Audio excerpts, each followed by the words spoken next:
की कोण असेल तो? प्रज्वल तर खोटं नाही बोलणार माझ्यासोबत.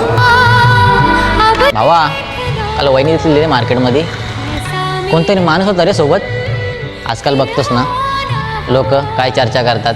तू मित्र आहेस ना म्हणून तुला मी सांगते. जेवण वाढू का? तू जेवून घे, वाटेल तेव्हा जेवेन मी. ठीक आहे. ते मार्केटचं जाऊ दे. काय बोलली तू आता? कुठे काय? नाही तू आता बोलवतेस ना मार्केटचं काहीतरी.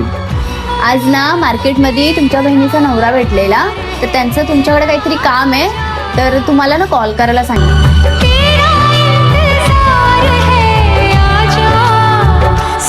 पायल, सॉरी हा. का? का नाही, चल जेवण घे, जेवूयात आपण. लोकांच्या बोलण्यावरून आपल्या आयुष्याच्या नात्याला कधीच